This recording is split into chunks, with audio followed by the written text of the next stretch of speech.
Vamos dar continuidade hoje à discussão que vimos fazendo em cima do livro de Gramsci, Concepção Dialética da História.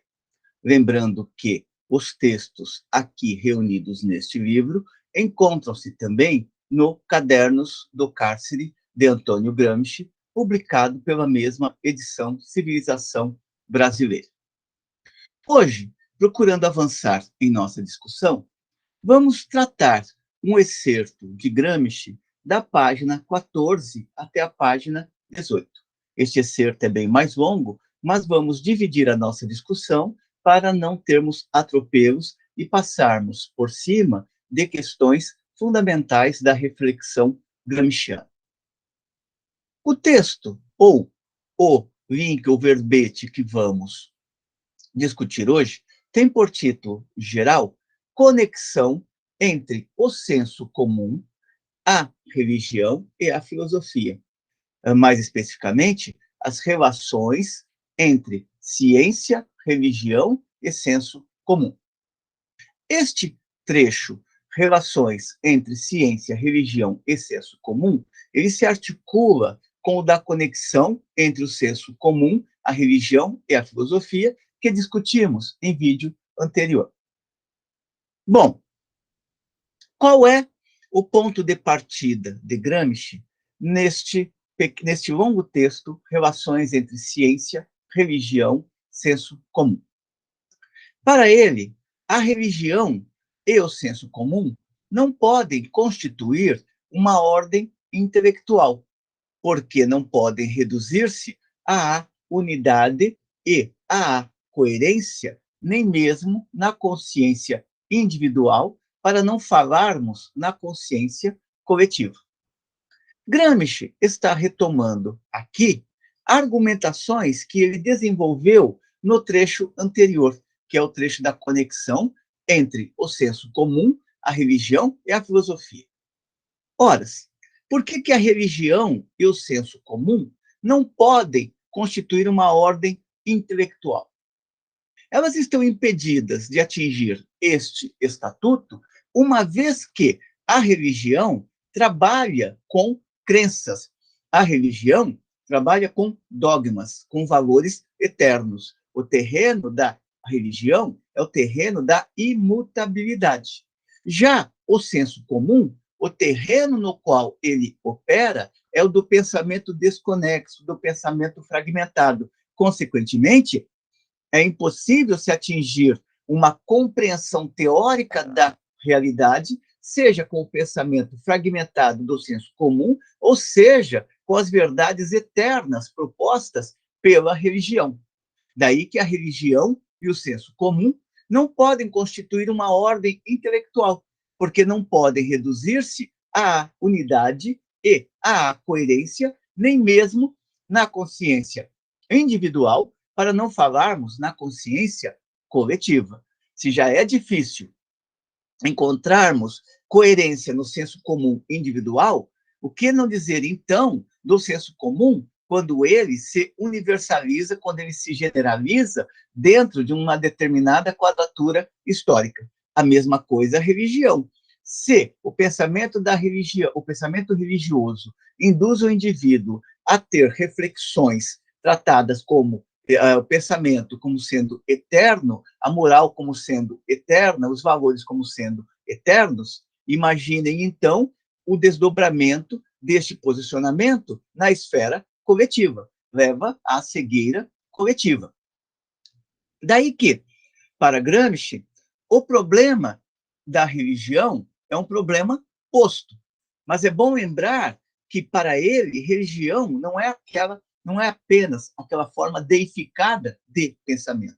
A religião é todo comportamento no qual o indivíduo opera com verdades eternas. No caso que ele está analisando, ele está olhando fundamentalmente para a religião católica, uma vez que o catolicismo era um problema junto às massas, sobretudo um problema que impedia a politização das massas na Itália.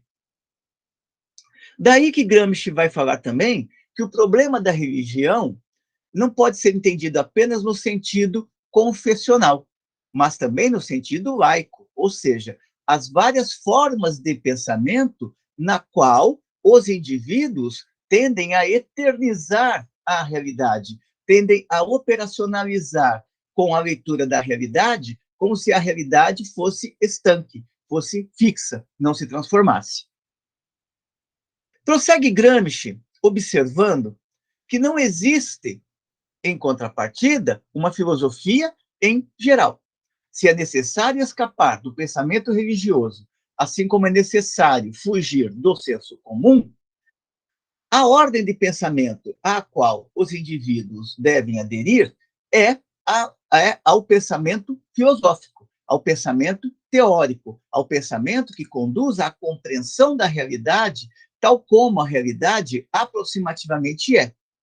No entanto, não existe uma única teoria ao longo da história. Na medida em que as relações sociais se transformam, as teorias também elas sofrem transformações. Algumas caem no esquecimento, outras surgem, ou, em determinados momentos históricos, tenta-se reviver no presente teorias que tiveram certo valor no passado.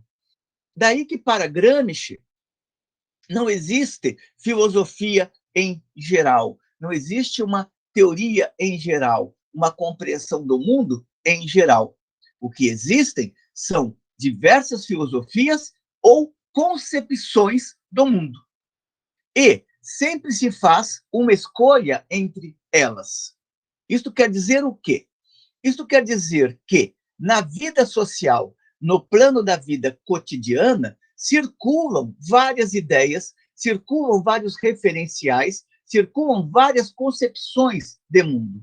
E o ser social adere, em maior ou menor medida, a elas, a todas elas, ou a uma delas. Portanto, trata-se aqui de uma escolha, mas de uma escolha que está parametrada pelas condições objetivas. Não se trata apenas de uma escolha aleatória, e sim de uma escolha na qual aquele referencial filosófico contempla ou parece contemplar as necessidades individuais e coletivas. Daí que é esta escolha um fato puramente intelectual, simples, ou é um fato bastante complexo. Com isto, Gramsci está escapando a uma banalização da discussão sobre a escolha. A escolha, ela não se trata de um movimento simples do pensamento. O indivíduo acorda e fala: hoje eu vou aderir ao liberalismo, ou então, hoje vou aderir ao neoliberalismo, ou então, não gostei de nenhum dos dois, vou aderir ao socialismo, ao comunismo, ao marxismo, ou a qualquer outro referencial de mundo, até mesmo aqueles referenciais mais esotéricos. Ora, não se trata de uma escolha que se dá ao léu. Pelo contrário, estas escolhas estão sempre enraizadas na maneira como os indivíduos, ou então o coletivo de indivíduos, está lendo a realidade e está buscando uma saída para os seus problemas da vida cotidiana, portanto, para aquelas questões que o atormentam no plano da produção e reprodução da sua existência biológica individual ou coletiva. Daí que não existe filosofia em geral. Existem diversas filosofias ou concepções do mundo, e sempre se faz uma escolha entre elas. Como ocorre esta escolha? É esta escolha um fato puramente intelectual ou um fato mais complexo? Gramsci ficará com a segunda alternativa. Esta escolha sempre se move dentro da complexidade. Como dizia Lukács, é necessário tratar o complexo como complexo. Gramsci está na mesma linha. Ele não vai simplificar a discussão simplesmente atribuindo a uma má vontade ou desinteresse do indivíduo a adesão, por exemplo, ao catolicismo, no caso da Itália. Pelo contrário, ele vai procurar compreender como é que esta religiosidade se enraiza nos indivíduos e quais as alternativas de vida que o indivíduo encontra nesta religiosidade, ou que ele pensa poder resolver os seus problemas cotidianos com esta religiosidade. Gramsci prossegue observando que o contraste entre o pensar e o agir existe. A coexistência de duas concepções do mundo também existe. Uma afirmada por palavras e a outra manifestando-se na ação efetiva. Isso é muito comum no plano da vida cotidiana. O indivíduo, ele diz que é extremamente religioso, ele entrega toda a sua existência a um plano comunal etéreo e, quando sai na rua, é incapaz de dar uma moeda de 1 centavo para um guardador de carro ou para uma criança ou idosa que está vendendo bala. Isso é uma dualidade no interior do ser. De um lado, ele diz que é extremamente espiritualista, que está extremamente comprometido com os homens, com amai-vos uns aos outros, mas quando entra no mundo real, naquele mundo que está fora do templo ou fora da igreja, por exemplo, ele é incapaz de ver que aquele em relação a quem ele deve exercer a solidariedade está ali na frente dele, não está no mundo etéreo. Daí que ele fala que há sempre no plano da vida cotidiana um contraste entre o pensar e o agir, que existe, que a coexistência, podemos encontrar a coexistência de duas concepções do mundo, uma afirmada por palavras, aquela na qual o indivíduo ou os indivíduos dizem que são extremamente humanos, e a outra manifestando-se na ação efetiva, ou seja, aquela na qual esses mesmos indivíduos viram as costas para aquela miséria social que tem diante de si, ou então para a possibilidade de exercer um ato solidário. Contudo, dirá Gramsci, isso não decorre da má fé, da má vontade. Pelo contrário, a má fé pode ser uma explicação satisfatória para alguns indivíduos considerados isoladamente, ou até mesmo para grupos mais ou menos numerosos. Ora, quando observamos, por exemplo, estes indivíduos que depredam a Amazônia, que fazem o garimpo ilegal, ou que financiam o garimpo ilegal, financiam o desmatamento, ou então estão à frente de várias outras falcatruas, esses indivíduos estão no campo da má-fé. Eles sabem as consequências daquilo. É bem diferente daquele que está buscando a sua sobrevivência e entende que aquilo ali é uma alternativa para a sua sobrevivência. Isso não quer dizer que se deva simplesmente passar o pano ou negligenciar os atos de ilegalidade, mas é apenas para diferenciar que determinados indivíduos têm a clareza dos prejuízos que podem estar causando ao conjunto da humanidade, ao passo que outros não têm esta devida clareza, preocupados que estão em garantir a sua própria sobrevivência. Daí que, dirá Gramsci, a má-fé pode ser uma explicação satisfatória para alguns indivíduos considerados isoladamente, ou até mesmo para grupos mais ou menos numerosos, como é o caso daqueles que financiaram praticamente as ações que estavam conduzindo ao extermínio dos Yanomami. Mas esta explicação, diz Gramsci, não é satisfatória quando o contraste se verifica nas manifestações vitais das grandes massas. Ou seja, é possível dizer, ou é legítimo dizer que as grandes massas, aqueles 20 mil garimpeiros que estavam lá, todos estavam conscientes das consequências que estavam acarretando, ou então estavam movidos pela má-fé. Fazer isso seria simplificar o problema. Daí que Gramsci vai dizer, neste caso, ele não pode deixar de ser a expressão de contrastes mais profundos de natureza histórico-social. Por outras palavras, é necessário entender como que a miséria social daquela região também conduziu os indivíduos a adotarem certas alternativas e, naquele espírito de que o homem é o lobo do homem, trabalham com a ideia de que, para sobreviver, pouco importa se os indígenas estão sendo exterminados. Observem a complexidade para se pensar um problema no espaço da vida social, na dimensão da vida social. Alguns agem pela má fé, porque estão olhando o lucro, estão olhando a extração do ouro ilegal, estão olhando o desmatamento, a venda de madeira sem nota fiscal. Agora, outros que são coniventes com este tipo de ação podem estar ali porque não estão encontrando outra alternativa de sobrevivência naquela região abandonada do norte do país e que, portanto, procuram encontrar uma justificativa para o que estão fazendo. É lógico que é injustificável, mas é necessário entender a complexidade, como é que a realidade ela rebate na consciência dos indivíduos. É por isso que Gramsci está tentando problematizar esta questão.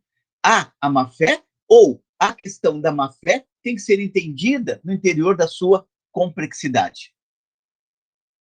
Neste caso, diz ele não pode deixar de ser, quando temos esses comportamentos no interior de indivíduos ou de coletivos de indivíduos, neste caso, ele não pode deixar de ser a expressão de contrastes mais profundos de natureza histórico-social.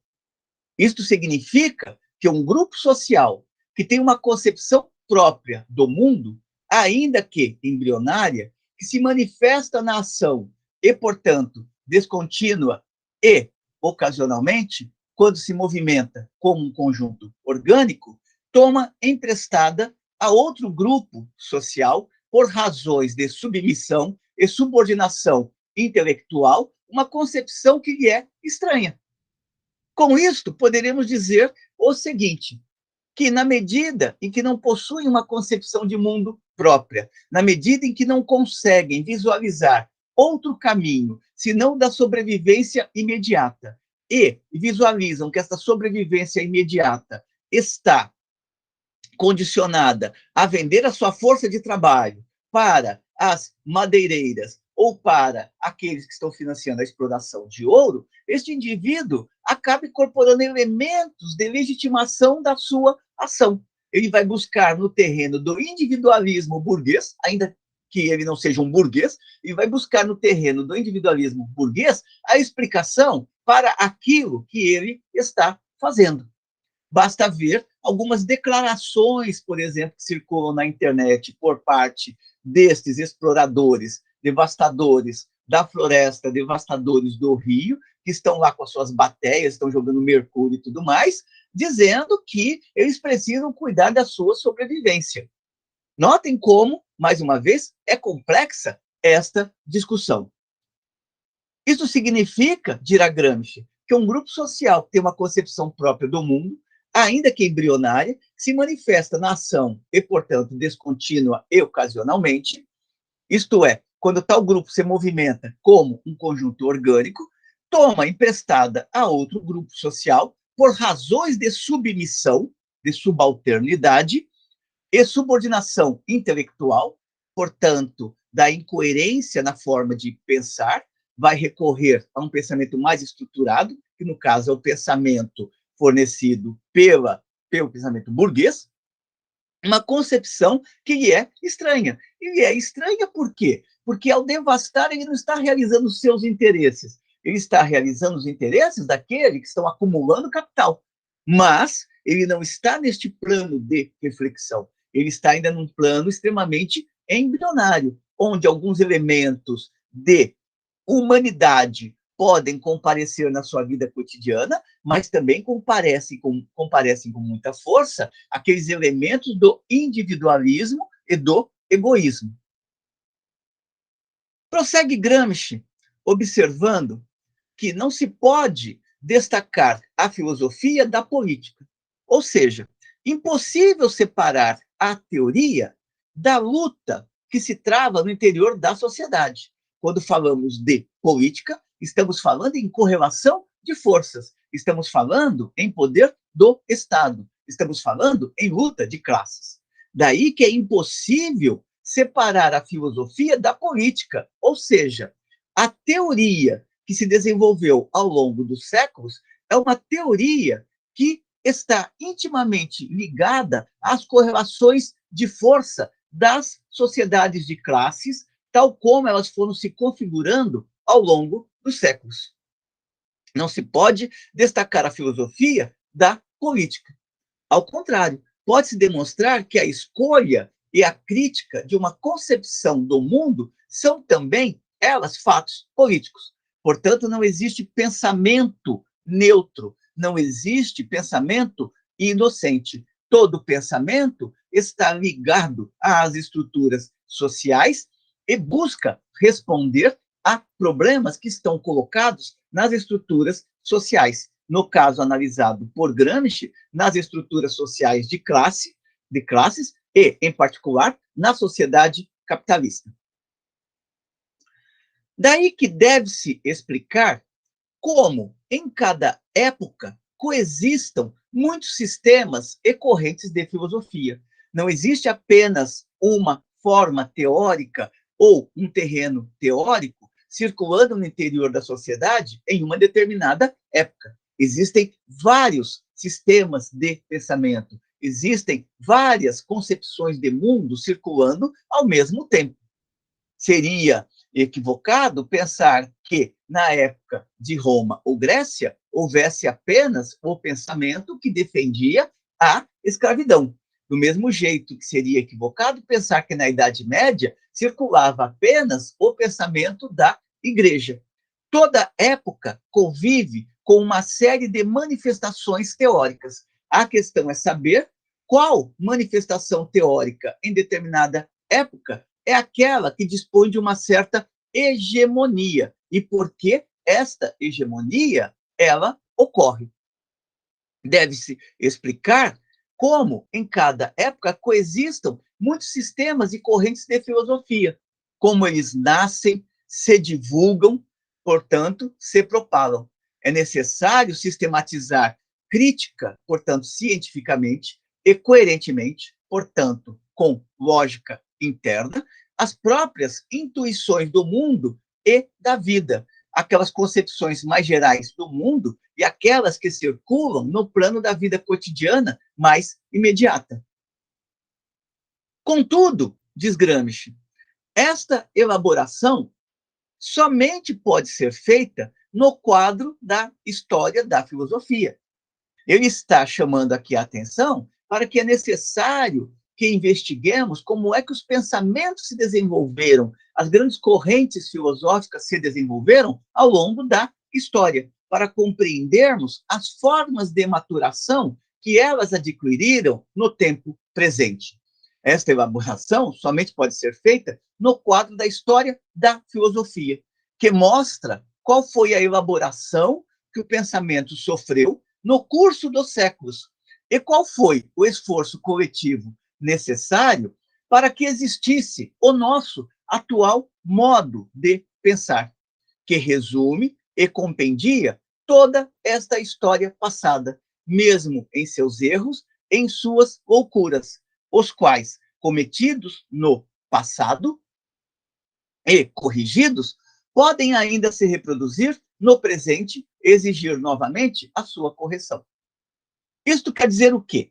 Que os pensamentos que circulam no tempo presente, e o tempo presente ao qual Gramsci está se referindo aqui é o seu tempo, as primeiras décadas do século XX, eram, efetivamente, a síntese de todo um longo processo de desenvolvimento histórico. As tendências das correntes liberais, tal como se colocavam naquele momento, eram a síntese de todo o desdobramento do pensamento liberal anterior.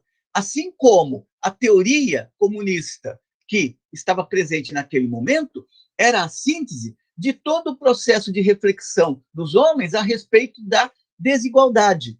Portanto, de toda a contestação que durante séculos estes homens foram elaborando a respeito daquelas explorações que sofriam e que passaram por várias formas, desde o misticismo, passando pelo socialismo utópico, chegando até ao socialismo científico. Toda teoria é sempre síntese de um longo processo de desenvolvimento histórico.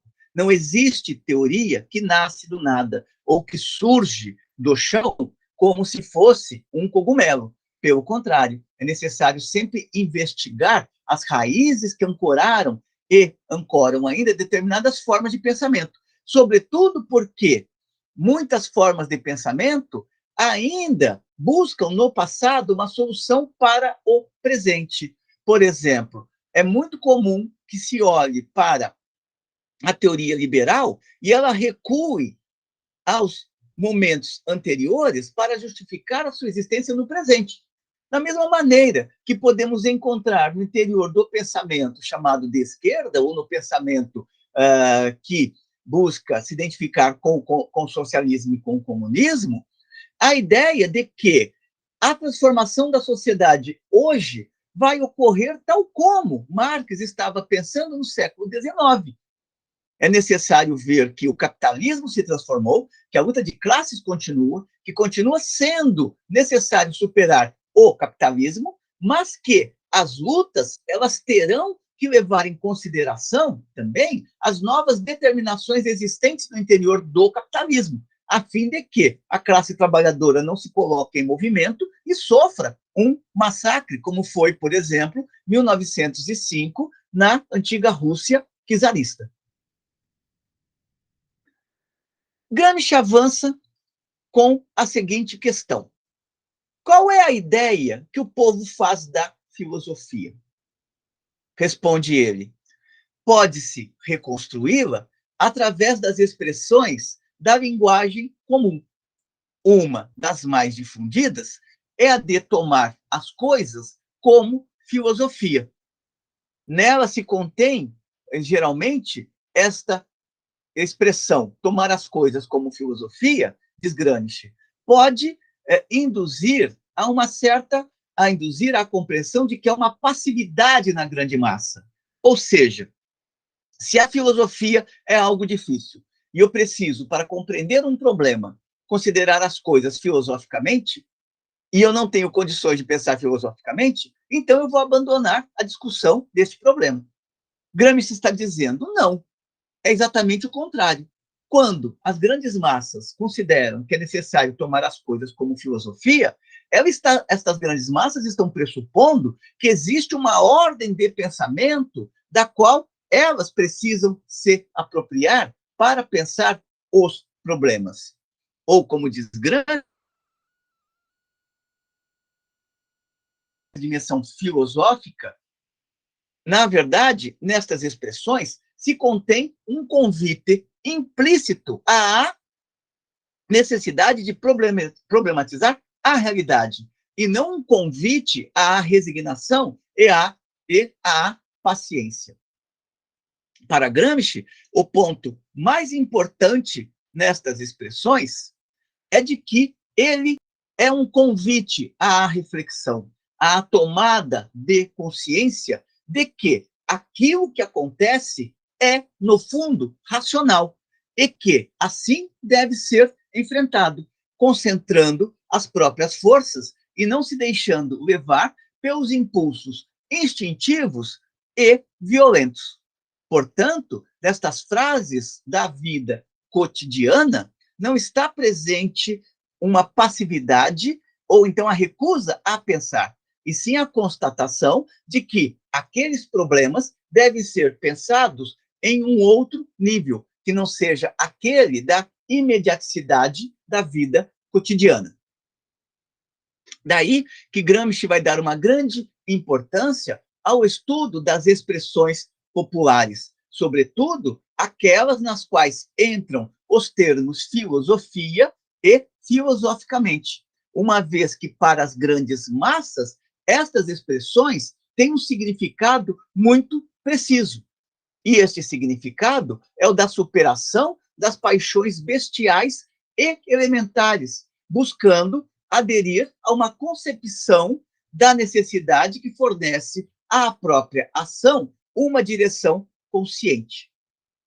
Este, dirá Gramsci, é o núcleo sadio do senso comum, o que poderia ser chamado de bom senso, ou seja, aquele momento em que o senso comum busca resgatar no plano da vida cotidiana a racionalidade como instrumento para a ação. Neste sentido, esta perspectiva, este esforço, merece ser desenvolvido de tal modo a permitir que estas grandes massas se transformem internamente e passem a dispor de um pensamento unitário e coerente. Unitário não significa que todos pensarão da mesma maneira, mas unitário no sentido de compreender a lógica interna que envolve aquilo sobre o qual estão se debruçando ou aquilo que estão procurando responder no plano da vida cotidiana. Daí que, para Gramsci, é impossível também uma separação entre a filosofia científica e a filosofia vulgar. Portanto, é impossível uma separação entre a elaboração teórica mais complexa e aquele embrião de elaboração teórica que está presente no plano da vida cotidiana imediata e que orienta o comportamento em geral do senso comum e popular. Daí que é impossível a separação entre a filosofia científica e a filosofia vulgar e popular, que é apenas um conjunto desagregado de ideias e de opiniões. Observem que Gramsci não está desconsiderando o senso comum. Ele está colocando a necessidade de que o senso comum seja problematizado por parte daqueles que partilham do senso comum, de tal modo que aqueles que partilham do senso comum elevem o seu grau de consciência e caminhem no sentido de uma reflexão, de um comportamento crítico diante da realidade, de uma reflexão que seja elaborada compreendendo os elementos imanentes da realidade, o movimento da realidade e as transformações desta realidade, bem como a construção de alternativas válidas, necessárias e humanas no interior da realidade. Gramsci observa ainda que o problema fundamental de toda a concepção do mundo, de toda a filosofia que se transformou em um movimento cultural, portanto, de toda a teoria que se transformou em movimento de massa, que se transformou em instrumento para a ação da massa, o problema fundamental de toda a concepção do mundo, de toda a filosofia que se transformou em um movimento cultural, em uma religião, em uma fé, isto é, que produziu uma atividade prática e uma vontade nas quais esteja contida a premissa teórica implícita, é o de fazer com que esta concepção de mundo adquira uma organicidade. Gramsci fala aqui de toda a filosofia que se transformou em um movimento cultural, em uma religião, em uma fé. Ora, ele não está combatendo o pensamento religioso ou aquele que está ancorado na fé? Sim, mas é bom lembrar que no texto, religião e fé está entre aspas. Gramsci está tentando apontar aqui que é necessário que se desenvolva uma forma de pensamento que tenha no indivíduo e no coletivo de indivíduos aquela mesma coerência e aquela mesma organicidade, não a coerência, sim aquela organicidade, aquela unidade que marca, por exemplo, o comportamento religioso. A religião, a Igreja Católica, ela tem uma coesão interna no seu pensamento. Então, quando Gramsci está falando que as massas precisam incorporar esse espírito, é no sentido de incorporar esse espírito que dê uma coesão, uma solidificação àquela nova forma de pensar que procura configurar uma nova cultura, ou seja, uma nova forma de sociabilidade. A fé seria no sentido da convicção de que aqueles novos valores que estão colados a esta nova cultura precisam ser defendidos com bastante persistência, portanto, com bastante determinação. Não adianta simplesmente falar eu sou comunista ou eu sou socialista. É necessário que isso tenha uma organicidade, não apenas para o indivíduo, mas também que esta compreensão ela esteja colada à grande massa, senão é meramente discurso. Não é no plano do discurso que as coisas vão se resolver para Gramsci, e sim na unidade entre a teoria e a prática. Gramsci observará, neste sentido, que esta nova cultura precisa adquirir também uma força teórica, assim como obteve uma força de mobilização de massa a religião, ou como obter uma força de mobilização de massa a fé.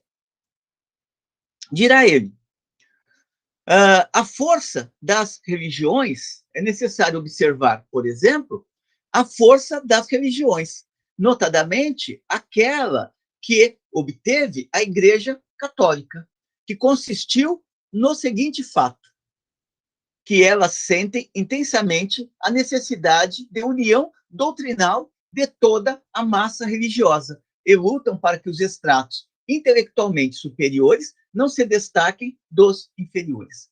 Aqui ele está explicitando o que ele está entendendo com o comportamento religioso que deve se apossar das massas. É este no qual passe a existir uma convicção, uma organização capaz de constituir um instrumento intelectual válido.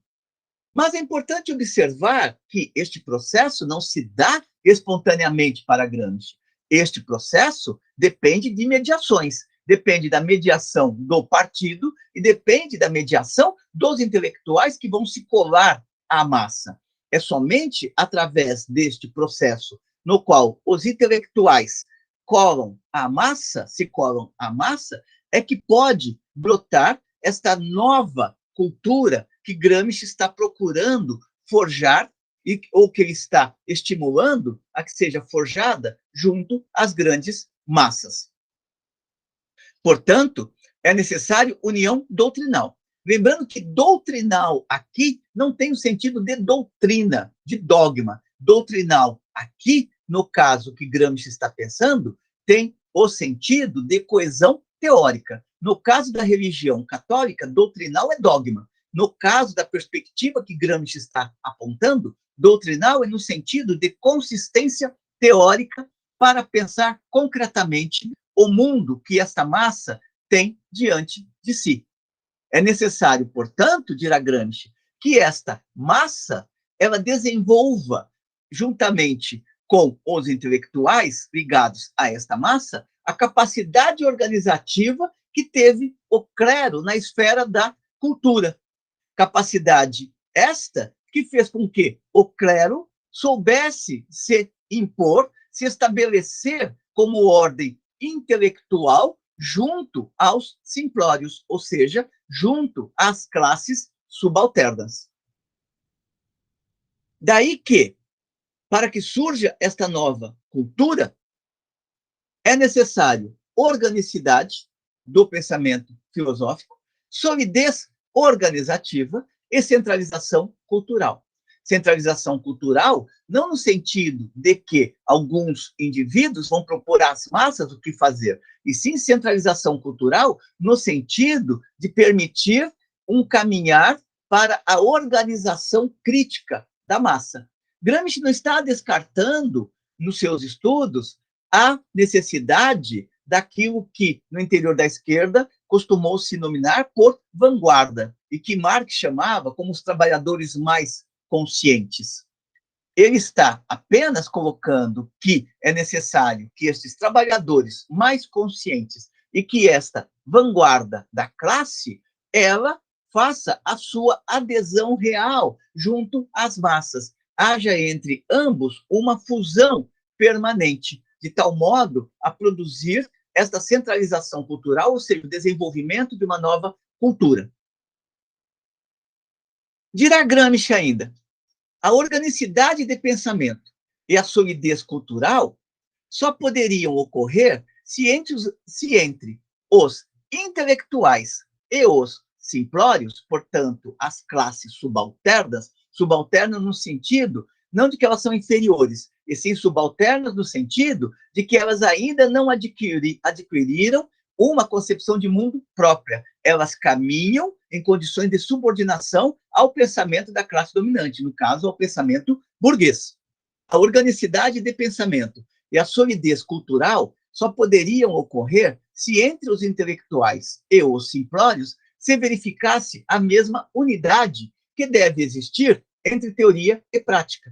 Portanto, não basta intelectuais fazerem belos discursos. É necessário que, se eles possuem uma maior compreensão do mundo, que eles se colem às massas que precisam adquirir essa compreensão crítica do mundo, a fim de poderem refletir também elas mesmas a respeito deste mundo, no sentido de caminhar para um novo patamar cultural. Cultural no sentido de transformação das relações sociais de produção. Não é cultural apenas porque aprendeu a gostar de arte, literatura, ou então fazer pintura. É cultural no sentido de transformação de um modo de produção em outro modo de produção. Sair da sociedade capitalista para a sociedade sem classes, para a sociedade comunista. A organicidade de pensamento e a solidez cultural só poderiam ocorrer se entre os intelectuais e os simplórios se verificasse a mesma unidade que deve existir entre teoria e prática. Isto é, se os intelectuais fossem organicamente, daí a ideia dos intelectuais orgânicos, os intelectuais daquelas massas, se tivessem elaborado e tornado coerentes os princípios e os problemas que aquelas massas colocavam com a sua atividade prática, constituindo assim um bloco cultural e social. Este bloco que Gramsci ao qual Gramsci está se referindo, é esta unidade entre os intelectuais que adquiriram uma maior compreensão da realidade e a grande massa, que tem a experiência empírica ali, que tem a vivência empírica do mundo, que pressente os problemas no mundo, mas que ainda não adquiriu aquela nova ordem intelectual, aquele novo patamar intelectual. Então, é necessário que os intelectuais eles façam adesão à massa, sem desconsiderar aquele senso comum que está na massa. Não se trata de cultuar o senso comum da massa, como muitas vezes indicam os pós-modernos. Se trata, sim, de partir dessa compreensão de mundo que os indivíduos possuem, compreensão de mundo que está arraigada no senso comum, e trazer esta reflexão do senso comum para um outro patamar, que seria a reflexão filosófica ou a reflexão teórica. É nesse sentido que Gramsci está falando em bloco, que é fundir os intelectuais com as grandes massas, e não ter aqueles intelectuais que apenas querem falar pelas grandes massas, querem ocupar o lugar de fala das grandes massas, ou então que abandonam o seu papel de intelectual para cultuarem apenas o senso comum defendido pelas massas.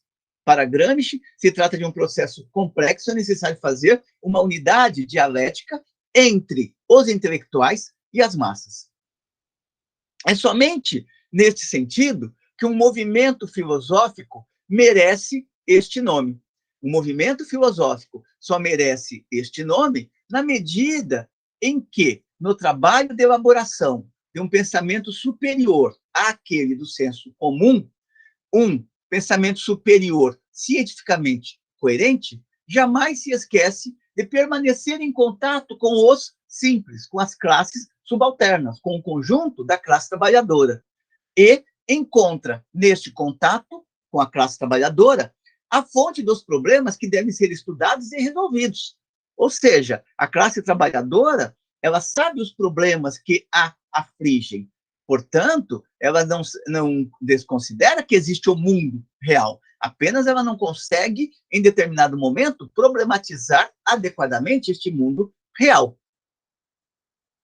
Um movimento filosófico só merece este nome na medida em que, no trabalho de elaboração de um pensamento superior ao senso comum e cientificamente coerente, jamais se esquece de permanecer em contato com o simples e encontra nesse contato a fonte dos problemas que devem ser estudados e resolvidos. Só através deste contato é que uma filosofia, uma teoria, se torna histórica, ou seja, pode atuar efetivamente no sentido de transformar as relações sociais existentes. Depura-se dos elementos intelectualistas de natureza individual, que é aquele patamar no qual os indivíduos fazem grandes descobertas mas guardam para si, não colam estas grandes descobertas à massa, e, e permite que esta filosofia se transforme em vida, ou seja, se transforme em instrumento prático para a ação das massas.